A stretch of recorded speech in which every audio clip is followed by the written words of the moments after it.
raise your hand and we'll get a mic to you. Stephen, you guys have gone through quite a meat grinder of a schedule, probably going back to the Ohio State game. How do you avoid, after facing that quality of competition for so long, having a letdown against a team like Rutgers that's obviously struggling? I think our focus is to just, try to keep playing hard every week. Every game's important, just like Coach Franklin preaches. Every game's a Super Bowl. So we just got to, treat them just like any other opponent. And, they're just as tough and physical as the other teams, and they're going to play hard. How are you? Good, how are you? Good, thanks. So the switch between the tackles, Bates and Fries moving, Mennett said that wasn't something you guys were really aware was going to happen until early last week. How did that require the whole offensive line to adapt, or is it really on those two guys and what they were comfortable with? Honestly, it's just kind of flipping plays for them. Bates having to get used to right side plays, and Fries having to get used to left side plays. So, I mean, at the end of the day, it wasn't really much of an adaptation. I think we're a very cohesive offensive line, and we've played with each other for a while. So it's just something we expect from our guys. Alongside both of those tackles at different points, but when you've been next to the same guy for 9 games and then you switched, is there a tendency thing, or you got to go over some notes before you get on the field, just like where it becomes almost instinct in how you two react and play off of each other? A little bit, you have to get used to the other guy, the way he pass protects or run protects or any one of the two. But like you said, I played with Fries before too, Fiesta Bowl and Drought all last year at the end of the year. So I'm used to both of them, and they're both great players. A little closer. Yep. Hey, Stephen, how are you? Good. How are you? I'm good. Hey, as an offensive lineman, when you look at a defense like Rutgers, I think they're in the bottom 10 of FBS in rushing defense.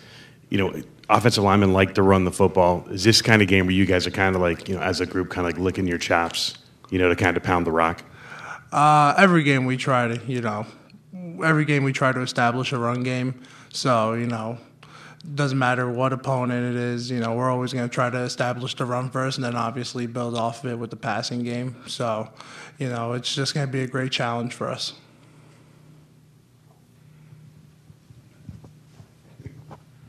Stephen, Coach Franklin was just talking about how he's really happy that you guys collectively have eliminated the tackles for loss, and that was a big point of pride for the running backs and a focal point in the offseason. Why do you think that is? Was it a matter of guys tending to try and do too much, or is it improvements with you guys, or why?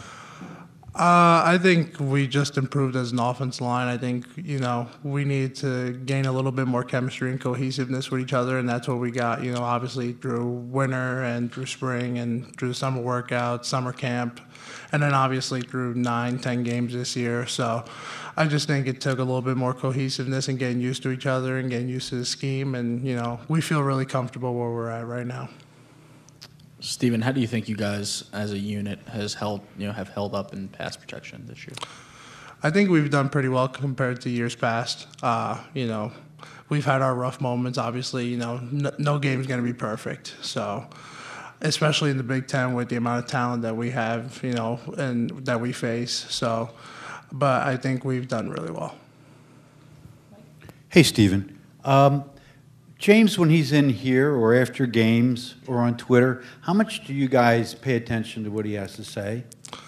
We pay attention to it a good amount. Yeah, what he preaches to us is very important, and it resonates throughout the entire program. So what I'm saying, publicly as well as behind closed doors? Yep. Is it usually the same thing? Yeah, everything's the same. No matter what is behind closed doors and publicly, it's all the same. We all get the same message. What's the first time in your career where you were impressed by running back Miles Sanders, where you knew that someday he was going to be something special? I think it was a series of moments. It was a little tough, especially with obviously Saquon here. He wasn't getting as much time in games, but we could tell throughout practices and things like that, especially in his first summer camp where he was making plays even behind Saquon, and he's just a really impressive guy. He's an awesome guy, funny guy, and he works his tail end off every day. Steven, you're one of several New Jersey guys on this roster. A few more in the freshman class that came in. When Jersey guys get to campus for a recruiting visit, are you typically putting a little extra time in that? Especially when I'm talking more postseason, when you're a little more flexible with your schedule, maybe you can spend more time with those recruits. Do you typically try to assign yourself and spend some time with New Jersey recruits?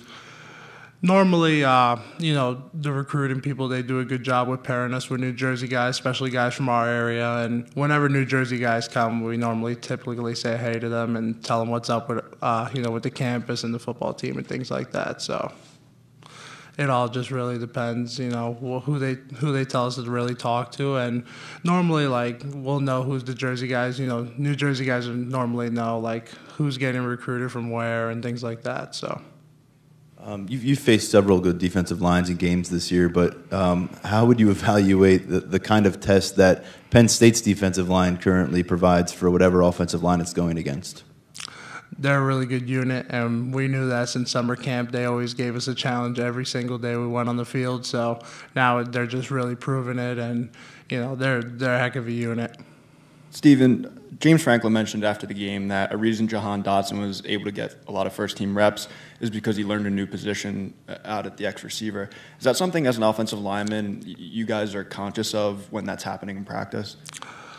Not necessarily. We really don't notice things like that unless we're told it. But, I didn't even know he had to learn a new position. So, but it's, just the fact that he stepped up and we didn't even notice that he moved positions was a big attribute of his. And, he's a heck of a player as well. Steven, James talked a lot about the freshman wide receivers and all the hype around them. What have you seen from the freshman pass catchers, not just the wide receivers, but Freiermuth as well? I felt like they've played really well, especially, Pat's stepped up in really big moments, has made big plays. Jahan, has been getting in a lot more recently, has been making a lot more plays. Justin has also made a couple plays as well, so just the impact that these freshmen are having, especially in-game, is really important to our offense. Anything else for Steven? Can you tell us about some of the scout team D linemen that people may not know about yet, but should probably keep an eye out for looking forward, maybe Culpepper, some of those kids? Nick Tarburns would be a really good defensive lineman. He's a little undersized right now, obviously, because he hadn't made the transition from linebacker to DN. But once, he finishes out throughout the year and goes through winter and goes through spring, I think he's going to be really good. He plays really well and plays really hard. Judge is also he's going to be really good. He just needs time, but he's a big guy and, very powerful, very physical. So I think those are two guys to watch out for. Anything else for Steven? All right. Thanks, Steven. Yep. We'll be joined by Antonio Shelton momentarily.